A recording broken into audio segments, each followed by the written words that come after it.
folks, we are back. And Rob, it is a beautiful day. How are we doing, big guy? It is. It is a beautiful day. Doing good, man. Sun's out. We're back to afternoon. Yep. It's November 1st, and it's short weather and kind of hot in the long sleeve. So it's a little crazy to me, but no, it's great out there. It's unbelievable. It's got to suck. Well, no, I shouldn't say. Shouldn't suck golfing right now, but it's got to be a pain in the ass with all these leaves, man. True, but I mean, I'll certainly take that if I can golf. You're right. To your point, it's absolutely wild. It's November 1st. How was your Halloween? It was good. Yeah, no, it was the rain held off out here. And the kids had a great time. I don't know how about around your neighborhood, but man, I couldn't believe how many houses were giving full-size candy bars. Like legit, like it almost looked like Ella and Nolan came home and, they could open up their own 7-Eleven. It was insane. They robbed White Hen. Oh my God. I was dumbfounded. Like full Kit Kats, Snickers, Three Musketeers, which is an oldie but a goodie, but it was nuts. But yeah, it was a good time. Hit a bunch of houses. Kids wanted to keep going. I was like, all right, I'm over it. But yeah, they get a shit ton of candy, man. Yeah. How about you? Good. Full size candy bars are insane. I love houses that do it. I checked Lily's bucket this morning. She had a nice little haul. Yeah. Take anything for yourself? Yeah, the neighbor actually gave me a Rice Krispie treat. So there you go. Yeah, I took her out right before I went into work yesterday. So we only went down to the end of the block and worked our way back, which was the perfect amount of houses. Just because I was unsure how she would do this year. Mm-hmm. But she did great. She carried the bucket. Was kind of weirded out by people like opening their doors and right. putting stuff in her bucket, but she was great. And then my wife took her out later, and yeah, she had a nice little haul. So everything was good. Same rain held off. It seemed like a ton of people were out this year, which is great to see. Yeah, no, same here. I was dying laughing because I was sitting there just pounding on doors. Like, I'm like, Ella, just take it easy. If they're not home, they're not home. And she just pounded. She wouldn't give up. So it was pretty comical. Did you have any roadies? You know what? I meant to, because we were supposed to, put the cooler in the wagon and pull it. And I ended up not. It was just so not last minute, but we were trying to get in before the rain started coming down. So we just walked out, but we did see a couple groups where they had the cooler. Looked like they had the walking bar. It was pretty cool.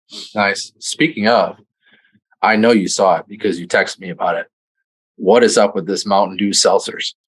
Oh, dude. So I'm assuming my cousin listens to our podcast, unless he's just trying to get me to get back on the wagon and start drinking again, or get off the wagon and start drinking again. But yeah, he was at the liquor store today and he sent me the picture and he's like, Rob, check it out. And I was like, oh shit, this might make me go back to drinking. It's got to be amazing. Ironically, literally, I went into work that day. You texted me it. And the guy I work with is a huge monster Mountain Dew guy. He mentions it and I go, dude, that's so weird. My buddy literally just texted me a picture of it. He goes, yeah, I had about 8 of them last night. He goes, they're phenomenal. Really? He said they taste exactly like Mountain Dew. Come on. Yeah. And they're zero sugar too. So, and they get you fucked up. Yeah. So win-win all around. But Did you catch any of the Bermuda? A couple holes here and there. It was a busy weekend. And I tried to catch. I didn't realize who won. But it wasn't on my top priority. I feel like, right now with the weather being so nice and everything, being outside doing some stuff that like on the back burner, which kind of sucks. But, once the weather starts changing, it's more of getting to watch it. Right. Yeah. Same. I caught a little bit Thursday, Friday, even some Saturday. I didn't catch any of the final round, but Seamus Power should have probably won, considering he was the only player ranked in the top 50 in that event. But I'm assuming that's probably why not a lot of people watched it anyhow. But congrats to him. He's always a fun watch. What are your thoughts on Liv's first season now that their season's wrapped up? So, I watched some of it on Friday. I picked it up when I think Phil and Cam had like 2 holes left, just to see. And I honestly just had like no interest. Like it was bad. Like I couldn't get into it. I mean, I think the team competition wise of it was pretty cool, but I just like something about it. Like I just couldn't like, I walked away from it. Wasn't like running back to see what happened on the hole. I just had it playing in the background. And I thought the other thing was like Cam should have rolled him, but I don't know. I didn't watch the rest of the weekend. I did, Sunday check at the end of it just to see who won it and saw, the champagne popping and all that shit with the aces and, just looking at Pat Perez, just what do you take home? Like 8 million or something like that for this whole season. Yeah. And, it sucks because I see it and then it's like, you're never going to see DJ on the PGA again. This is the only time you're ever going to see him. You don't know. I guess what's coming down the line, I don't know. I mean, obviously the majors, but like some other, you're not going to see him on a week to week basis anymore. Or Cam Smith. It's just kind of like it kind of sucks. In my opinion.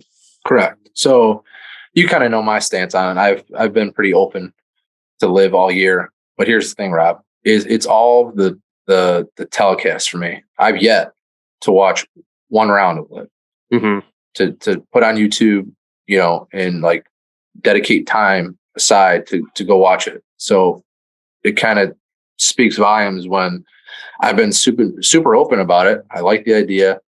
I like the idea of a competing tour, but yet I haven't watched one event because it's just not, for me, it's just not easy to watch. Like considering we're also Roku people, which I guess, there is YouTube TV, but like we're not subscribed to that. I don't know. I feel like it's just not easily accessible.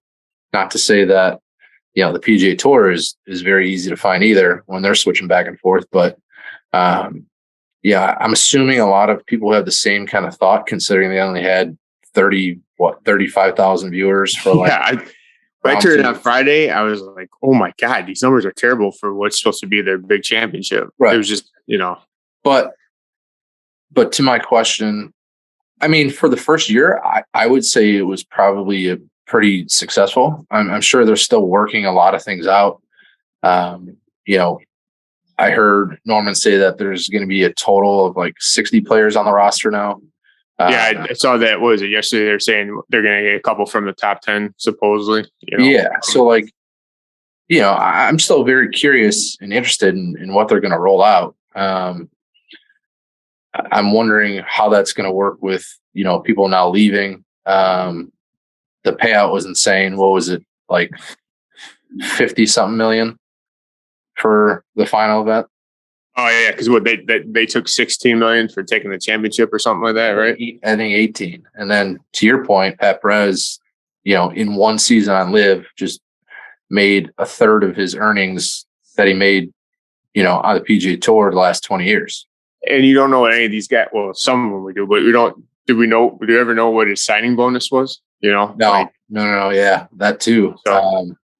I mean, I can't blame him. Good for him. I mean, the guy put 20 years. My thing is, the guy put 20. He put his time in. He put 20 years on the tour. He said, "All right, I'm gonna take a shot, see what happens." And I mean, obviously, it paid off for him. He just grabbed a bag of 8 mil in literally what, 8 events. Right. So I mean, it's crazy. It is crazy to see where it started and where it's come to. Where prior to that, we were talking about we don't even know if they're going to get one tournament off the ground, right? And right. So you're right with your statement. It's probably very successful in their eyes right now. Just all depends on what happens with TV rights and all that shit for next season. Right. Speaking of, guess who's playing golf tomorrow, Rob? Are you back? I'm back. You're back? Well, I don't know if my back's back, but I'm back. Nice. Where are we playing? So there was a text that went out this morning, Executive 9 ? And I said, I'd love that. Considering I'm off tomorrow. So yeah, I mean, besides the 30 plus swings I had, last week when we talked, this will be the first time I will actually get into it and play since September. So we're going out to, I believe, Stony. Oh, nice. Stony Creek. Yeah. A little fun. Way to pump up the confidence, right? Oh yeah. I mean, to be honest, it's a great course for this to kind of take place at and see where I'm at in terms of mobility, see how the back is. You got a bunch of par threes, some par fours. You could pull out the big dog on a couple holes, but Right.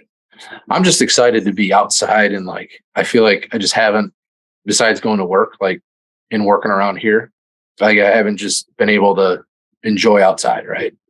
So I'm excited. We're going to slap it around tomorrow and see what happens. The back is feeling strong. I mean, no, by no means is it feeling strong, but I mean, I think you have to get to a point where you gotta see where you're at. I mean, I'm still going to be cautious, but like, I think I could let it rip tomorrow. Sure.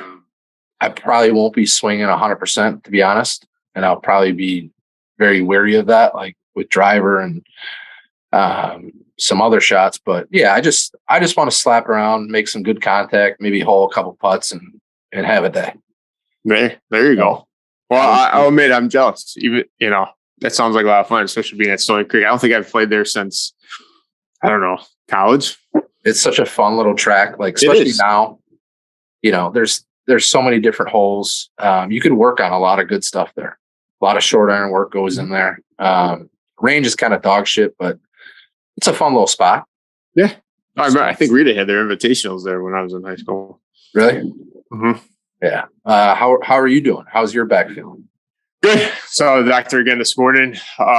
She put the game plan together.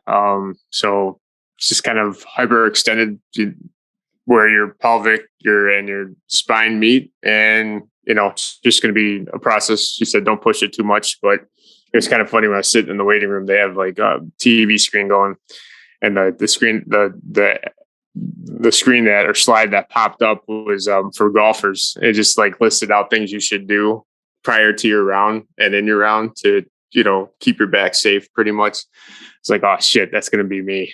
This is what I'm going to have to start doing. You know what you should do? You should ask her if you could slap a logo on the bottom of that screen so we could advertise in that office. That's a great point. I should. Yeah. I'll be back there Thursday. I'll ask her. There you go. So are you committed to that plan, Rob? I am. Well, I have to be. I mean, she gave me that's the thing I said this morning to her, because today was the day she was going to go over the x-rays and, set the game plan. I'm like, listen, I'm all for this game plan, but I need to know what else I can do at home. She's like, well, you can't speed the process up, right? You don't want to like get too far ahead and have something happen and you start back at, square one. But yeah, her plan there sounds good. And what she gave me to start doing at home after this week, after a couple more treatments is like, I don't think it's kind of funny because she's all about like, stretching out your hamstrings too, to help with your back. And I don't know if, it's embarrassing trying to touch the toes. Right. So it's like, I need to follow her regimen and just be on it and, take stretching seriously when I know I'm going to do stuff. Well, like I said before, make sure you forward me that plan and I'll take a look at it and see. I'm kidding. Speaking of stretching, want to know a creepy place where I do most of my stretching? I think I've told you this before. In the shower. Oh, I mean, I guess it makes sense with, the hot water heating up your muscles and it's easier. This is true. I always just find it to be weird. I literally laugh to myself while I'm stretching. I'm like, this is so weird. Dude, I was in the office yesterday and the guy I work with he has sort of the same issue. In fact, that he referred me to the doctor and he showed me like the stretch that he does like every day. Right. And he got on the ground and, did it. And the way everything popped and the sounds coming out from his back, I was like, holy shit. So I'll be try to start doing that next week too. Cause it was like, he got up and he's like, I feel like a new guy every time I do it. I was like, holy shit. Yeah. Nice. It was intense. Well, we had a lot of good feedback from last episode and a lot of viewers. And in this episode, Rob, we're going to jump right into what's new in 2023 part 2. Okay. Are you ready for that? Let me hear it. So we're going to start with a little bit of flight info, and that has to do with restructuring flight points. The playoff and championship are now going to be flighted entirely. So A will compete against A, B versus B, C versus C, etc. Essentially, there's going to be 4 leagues within a league, and then you'll have 4 tour champions. The entire season will be flighted. Points will still reset, but they'll reset now after the 9th event, opposed to the 10th, considering we have 2 playoffs now. We are also paying out more spots on championship day. We're no longer going to do just the top 7 net overall. Also, another one, Big Rob, is flight champion points. So next year, we're requiring you have to play in at least 6 events to qualify towards flight champion. So, you can't play in just a major or 2, play well in those, and then, come close to sniffing flight champion. Right. I think, it's a disadvantage to guys that play in all the events. Not Right. to say that, there's nothing wrong with playing in however many you can make, but it gives those guys who are loyal and they do play in every event, a little bit better of a chance. Also, we want to bring these courses some business. So Right. 6 events is the number, Rob, in order to qualify for flight champion. And that's all we got for this episode, Rob, but it was a lot in a short period. Yeah, no, I think they're all good changes. I mean, again, I think it's just to better the tour for next year. And I think guys will have more fun. So I'm excited about it. There's still a lot more that we're going to dive into. Right. So yeah, I mean, just from last week's episode, Rob, you wouldn't believe how many DMs, side texts I got, guys pumped about the changes coming. So yeah. Oh yeah. I'm excited. Rob's excited. What I'm more excited about, Rob, is the top 3. Are you ready for the top 3? I'm ready for the top 3. Let's hear it. So we were walking around with neighbors last night, right? And a couple other dads. Yeah, I don't know how this was brought up. Maybe we saw a costume, but I guess we've talked about this in the past, but I don't think we ever really broke it down. But so we got to talk about movies, and we talked about movies last week, right? And we were joking. We were talking, like I said, I don't know how we got onto it, but we started talking about Adam Sandler movies, right? So and we started talking about our top 3. So what are your top 3 Adam Sandler movies? This is a tough one, Rob. There's a lot of good Adam Sandler movies. There's also a lot of horrible Adam Sandler movies. Right. But I'd probably have to go in the 3-hole Waterboy, just a classic. Big football guys. Yep. Football movie. Number 2, it's kind of a toss-up for me, but I think I'm going to go with Billy Madison. Okay. Billy Madison is obviously just a ridiculous movie. A mid-20-year-old in 3rd grade? Something like that. It's just preposterous. It's hilarious. Number 1, pretty easy. Happy Gilmore, no doubt. Right. Honorable mention, I would definitely probably say Big Daddy, and a shady one is Don't Mess with the Zohan, which is hilarious. How about you? Yeah, I mean, we all have pretty much the same, but I'm a big fan. I'll go on the 3-hole Click. I love Click. Click. Is that the one with the remote? Yeah. Yeah. And Kate Beckinsale. Yeah. Yeah. That's one of my sneaky favorite ones of his. So that's in my 3-hole. 2 would be Happy Gilmore. And then number 1 is Billy Madison, because I just love growing up on that movie. Yeah. I mean, the movies he's done, and to your point, I think we talked about this before, there was a comparison like him versus Jordan, and right.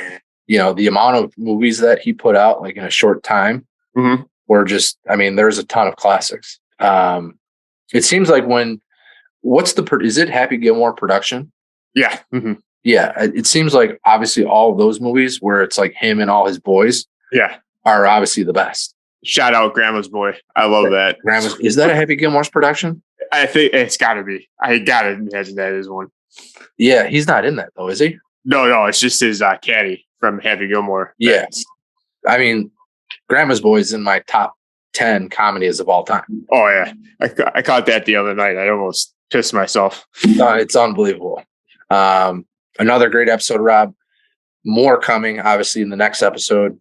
If I had to guess, this is probably going to go into maybe 5 parts, 6 parts. Could be more. I don't know. But we're on a roll, Rob. We have a lot cooking. We were talking before we started recording. there's just a lot going on right now. A lot of potentially great things coming in 2023. So we couldn't be more excited. Yep. Until next time, Rob, we'll see you in the fairway. Well, good luck tomorrow. Hopefully, I see you in the fairway tomorrow. Oh yeah, good luck tomorrow, and see you in the fairway, Tom. See you, buddy.